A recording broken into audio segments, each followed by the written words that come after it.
చలికాలానికి నరాల జబ్బులకి ఉన్న రిలేషన్ ఏంటి? ఎందుకు ఇది తెలుసుకోవడం ఇంపార్టెంట్ అంటే, యూజువలీ చలికాలంలో బ్రెయిన్ స్ట్రోక్స్, హెమరేజిక్ స్ట్రోక్స్ చాలా కామన్గా చూస్తాం.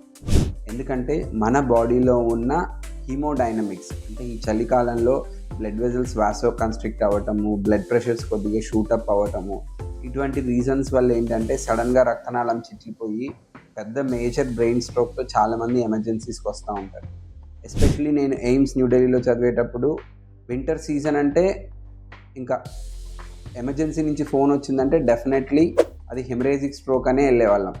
ఎందుకంటే చాలామంది ఏం చేస్తారు, నా బీపీ కంట్రోల్లోనే ఉంది కదా, నేనేం హాస్పిటల్కి వెళ్తాను అనే ధోరణితో రెగ్యులర్ మానిటరింగ్ లేకపోవడం వల్ల ఇలా సడన్గా బ్లడ్ ప్రెషర్ ఫ్లక్చుయేషన్ వచ్చినప్పుడు వాళ్ళ బాడీ టాలరేట్ చేయలేదు.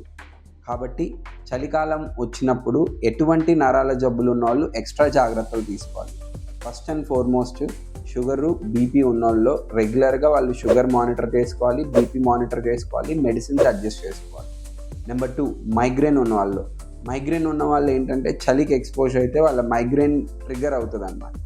అలా ట్రిగ్గర్ అవ్వకుండా ఉండాలంటే కొద్దిగా వార్మ్ క్లోత్స్ వేసుకోవటం, వీలైనంత వరకు ఇయర్స్ కవర్ చేసుకోవటం, ఇటువంటివి చేయటం వల్ల ఏంటంటే మైగ్రేన్ ట్రిగ్గర్ అవ్వకుండా ఉంటుంది. ఇంకోటి న్యూరోపతి ఉన్నోళ్ళు కూడా ఏంటంటే ఈ అరికాల మంటలు, తిమ్మిర్లు ఇవన్నీ కూడా చలికాలంలో చాలా ఎక్కువగా ఉంటాయి అన్నమాట. కాబట్టి నరాల సంబంధించిన జబ్బులు ఉన్నోళ్ళు ఈ చలికాలంలో ఇంకొద్దిగా జాగ్రత్తగా ఉండి మీ డాక్టర్ ఇచ్చే సూచనలు జాగ్రత్తగా పాటించాలి.